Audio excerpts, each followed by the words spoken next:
बोलिए श्री गुरु महाराज की जय। बोलिए सच्चे दरबार की जय।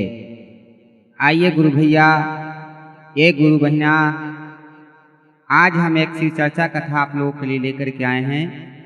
आप लोग ध्यान से सुनिएगा। ये हमारा चैनल देहाती भक्ति सुमन से हम आपको एक कथा सुनाने जा रहे हैं। आप लोग को अगर कथा पसंद आए दीदी तो आप लोग लाइक कमेंट सब्सक्राइब मेरा चैनल को कर दीजिएगा, और जितना हो सके आप लोग मेरा चैनल को आगे बढ़ाइए। आप लोगों को कथा सुनने के लिए हमेशा मिलेगा। कहते हैं ना भैया कि गरीब जब इंसान हो जाता है तो इंसान सोचने लगता है कि कहाँ से पैसा आए ताकि हम भी भगवान का पूजा करें, कहाँ से पैसा आए कि हम भी एक काम करें। गरीब इंसान की बहुत इच्छा होती है कि भगवान का पूजा करे। कोई छठ करना चाहता है, कोई बहुत बड़ा पूजा करना चाहता है, कोई यज्ञ करना चाहता है, लेकिन उसके पास जब पैसा नहीं होता है भैया तो वो लाचार हो जाता है।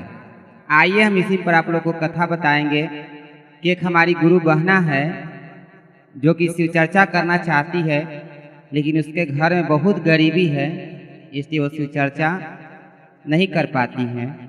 कैसे भगवान उसका शिव चर्चा पूरा करते हैं, आप लोग कथा में बने रहिएगा, तभी जाकर के आप कथा को सुनिएगा और बताइएगा कि कथा कैसा लगा आप लोगों को। अगर अच्छा लगा हो तो हर हर महादेव जरूर लिखिएगा। भैया एक छोटा सा गांव था। उस गांव में गंगा नाम की एक गरीब महिला अपने पति के साथ में रहती थी। उस पति का नाम उसका मोहन था और 2 बच्चों के साथ रहती थी।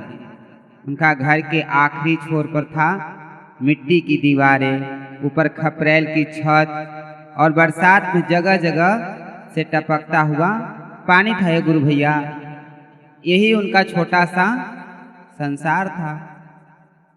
छोटा सा घर, मट्टी फूस का मकान, उसमें 2 परिवार बहुत खुशी से रहते थे।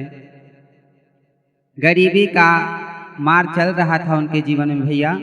आप लोग कथा में बने रहिएगा। मोहन दिन भर मजदूरी करता था ताकि अपने बच्चों का पेट पाल सके। जिस दिन काम मिलता उस दिन घर में चूल्हा जलता, और जिस दिन काम नहीं मिलता ना भैया उस दिन बच्चे पानी पी करके सो जाते। कुछ काम धंधा नहीं मिले, लेकिन गंगा के चेहरे पर हमेशा एक अलग सी शांति रहती थी। लेकिन गंगा के चेहरे पर भैया हमेशा एक अलग सी शांति रहती थी। वह शिव गुरु की बहुत बड़ी भक्त थी। सुबह उठते ही सबसे पहले भगवान शिव की छोटी सी तस्वीर के सामने दीपक जलाती और हाथ जोड़ करके कहती कि हे शिव गुरु, मेरे घर में धन नहीं है, सुख सुविधा भी नहीं है, लेकिन आपका नाम बस मेरी इतनी कृपा बनाए रखना कि मेरे मन से आपके भक्ति कभी कम न होए। गुरु भैया आप लोग इस कथा में सुनिएगा कि गरीब गंगा की जिंदगी कैसे पलटती है। गंगा के मन में कई दिनों से एक इच्छा थी। वो गरीब महिला की मन में एक इच्छा थी। वह चाहती थी भैया कि उसके घर पर एक बड़ी सी शिव चर्चा हो। गांव की महिलाएं आए, गुरु भैया आए, हमारे घर के बुजुर्ग आए, गांव भर लोग आए, शिव गुरु का नाम लें, भजन गाएं और सब मिलकर प्रसाद ग्रहण करें। ये वो महिला सोचती थी, गरीब जो गंगा थी। लेकिन जब वह अपने घर को देखती तो उसका मन उदास हो जाता, क्योंकि उसके पास न तो बैठने का साधन था, नहीं चारपाई था, घर में बैठने के लिए चटाई तक नहीं थी, पूजा के लिए फूल खरीदने के पैसे नहीं थे, प्रसाद के लिए अनाज नहीं था। एक दिन गंगा ने अपने पति मोहन से कहा, अपनी मर्द से बोले वो गंगा कि मैं सोच रही हूँ जी कि हमारे घर पर शिव चर्चा करम। मोहन कुछ देर चुप रहा, कुछ नहीं बोला। कुछ देर सोचते रहा कि हमारे पास गरीबी है और हमारी पत्नी बोल रही है कि शिव चर्चा कराने का मन है जी घर पर, लेकिन मोहन चुप रहने के बाद फिर बोला, गंगा, तुम्हारी इच्छा अच्छी है, लेकिन हमारे घर की हालात तुम देख रही हो। लोगों को बैठाओगी कहाँ? प्रसाद क्या दोगी? गंगा मुस्कुराई और बोली, हम शिव गुरु को बुलाएंगे, बाकी व्यवस्था वही करेंगे। गंगा बोली कि आप चिंता काहे कर रहे हैं जी? हम शिव गुरु को बुलाएंगे, बाकी व्यवस्था वही कर लेंगे। मोहन ने कहा, लेकिन भगवान खुद थोड़े ही आकर के व्यवस्था करेंगे तुम्हारे लिए। गंगा ने शांत स्वर में कहा, गंगा एकदम स्थिर स्वर में बोली कि शिव गुरु जिस रूप में चाहेंगे ना, उसी रूप में आएंगे, हमें बस विश्वास रखना है। मोहन कुछ नहीं बोला। अगले सोमवार को गंगा सुबह सुबह उठी। उसने घर को अच्छी तरह साफ किया, टूटी फूटी दीवारों पर मिट्टी का लेप लगाया, आंगन में पानी का छिड़काव किया। फिर उसने अपनी पुरानी साड़ी का एक साफ हिस्सा काटकर भगवान शिव की तस्वीर के नीचे बिछा दी। पूजा की सामग्री खरीदने के लिए उसके पास पैसे नहीं थे। उसने आंगन से कुछ बेलपत्र तोड़े और पड़ोस के पेड़ से 2 छोटे फूल लेकर के आई। जो बगल में थी, उनके बगल में फूल था, वहां से वो तोड़ करके ले आई। फिर उसने शिव गुरु की तस्वीर को सामने हाथ जोड़ करके कही कि हे शिव गुरु, आज मैं आपके सामने अपनी इच्छा रख रही हूँ। मेरे घर में आपकी शिव चर्चा हो। मेरे पास कुछ नहीं है, लेकिन मेरा मन आपके लिए भरा हुआ है। अगर मेरी भक्ति में सच्चाई है तो मेरी लाज रख लेना भगवान। इतना कहकर उसकी आंखों से आंसू निकलने लगे। उसे लगा कि शायद कोई उसके घर नहीं आएगा। महिला को लगा कि मेरे गरीबी को देख करके शायद ही कोई मेरे घर पर आएगा। उसको लगा कि मेरे यहाँ कोई नहीं आएगा। कुछ देर बाद दरवाजे पर आवाज आई, गंगा बहन, अंदर हो क्या? गंगा ने दरवाजा खोला तो सामने गांव का एक बुजुर्ग महिला खड़ी थी। बुजुर्ग ने पूछा, आज शिव चर्चा नहीं करा रही हो? आज शिव चर्चा नहीं कर रही हो? गंगा ने आश्चर्य से पूछा, आपको कैसे पता? बुजुर्ग बोली कि सुबह से मन कर रहा था कि तुम्हारे घर आऊं, इसलिए चली आई। गंगा की आंखें भर आई। वह बोली, माता जी, मेरे पास तो किसी को बुलाने तक के पैसे नहीं थे। बुजुर्ग मुस्कुराई और बोली, शिव चर्चा बुलाने के लिए नहीं, पैसे नहीं, श्रद्धा चाहिए भक्त। बहन, भगवान को बुलाने के लिए पैसा नहीं चाहिए, शिव चर्चा कराने के लिए पैसा नहीं चाहिए, केवल श्रद्धा चाहिए। वह वहीं बैठ गई बूढ़ी माता। कुछ देर बाद 2 महिलाएं और आ गई। फिर 4 महिलाएं आए। फिर गांव की कई महिलाएं आए। किसी ने चटाई ला दी, किसी ने फूल ला दिए और किसी ने अगरबत्ती। गंगा दूर खड़ी होकर यह सब देख रही थी।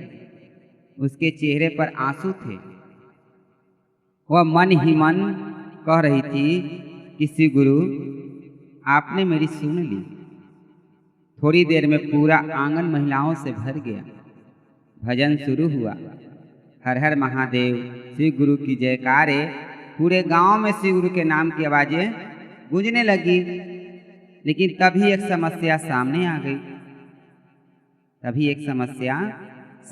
गई। एक महिला ने पूछा, बहन, प्रसाद की क्या व्यवस्था है?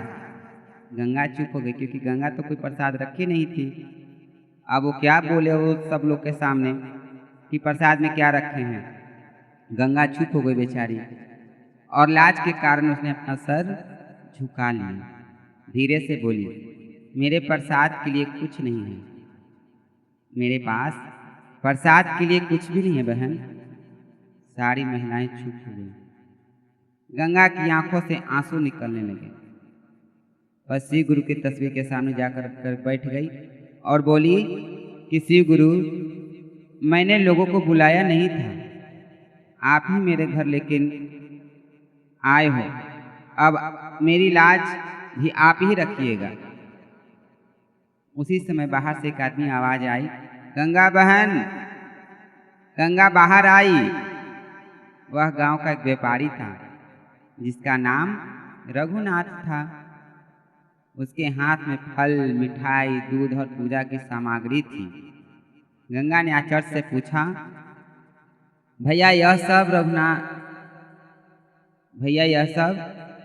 रघुनाथ बोला, आज सुबह दुकान खोलते समय मेरे मन में अचानक विचार आया कि मुझे शिव चर्चा के लिए कुछ सामान देना चाहिए। मैंने सोचा कि गांव में कहीं न कहीं तो शिव चर्चा हो रही होगी। रास्ते में तुम्हारे घर से भजन की आवाज आई, सुनी तो समझ गया कि मुझे यहीं आना था। गंगा की आंखों से आंसू बहने लगे। वह बोली, भैया आपने मेरी लाज रख ली। रघुनाथ ने कहा, बहन मैंने कुछ नहीं किया, यह सब शिव गुरु ने करवाया है। शिव चर्चा पूरी हुई, सबने प्रसाद ग्रहण किया। उस दिन गंगा ने महसूस किया कि गरीब होने का मतलब यह नहीं है कि इंसान की भक्ति ही गरीबी हो जाती है। उसके पास धन नहीं था, लेकिन उसके पास विश्वास था। उसके पास बड़ा घर नहीं था, लेकिन उसके घर में शिव गुरु का नाम था। शिव चर्चा के बाद सभी महिलाएं अपने अपने घर चली गई। गंगा अकेली बैठ करके श्री गुरु की तस्वीर को देखती रही। मोहन उसके पास आया और बोला, गंगा आज मुझे तुम्हारी बात समझ में आ गई। गंगा ने पूछा, क्या समझ में आ गया जी? मोहन बोला, तुमने कहा था ना कि शिव गुरु की व्यवस्था करेंगे। सच में उन्होंने सब कर दिया। गंगा मुस्कुरा करके बोली, मैंने कहा था ना, हमें सिर्फ विश्वास रखना है। उस दिन के बाद गंगा के घर हर सोमवार को शिव चर्चा होने लगी। लेकिन समय बाद एक और परेशानी आ गई। मोहन कई दिनों तक बीमार रहने लगा। मजदूरी बंद हो गई, घर की हालात भी बिगड़ खराब हो गई। बच्चों की फीस भी बाकी थी, राशन खत्म हो चुका था। गंगा ने श्री गुरु की तस्वीर के सामने हाथ जोड़ करके कहा कि श्री गुरु, मैं अपने लिए कुछ नहीं मांगती, बस मेरे बच्चों को भूखा मत सुलाना। अगले दिन गांव में एक नया काम शुरू हुआ। गांव के एक बड़े किसान को मजदूरों की जरूरत थी। उसने मोहन को काम दे दिया। मोहन को रोज काम मिलने लगा। धीरे धीरे घर में राशन आने लगा। बच्चों की पढ़ाई भी शुरू हो गई। मोहन ने एक दिन गंगा से कहा, तुम्हारी शिव चर्चा ने हमारे घर को बदल दिया। गंगा ने कहा, नहीं, शिव चर्चा ने नहीं बदला, शिव गुरु की कृपा ने बदला। समय बीतता गया। कुछ वर्षों बाद गंगा का वही छोटा सा घर गांव की सबसे बड़ी शिव चर्चा का स्थान बन गया। अब बोलिए श्री गुरु महाराज की जय, बोलिए सच्चे दरबार की जय। भैया आप लोगों को चर्चा से कुछ समझ में आया होगा कि भगवान गरीबी और अमीरी नहीं देखते हैं। अगर शिव चर्चा अच्छा लगा होगा तो आप इस चैनल को लाइक, कमेंट, सब्सक्राइब कर दीजिएगा।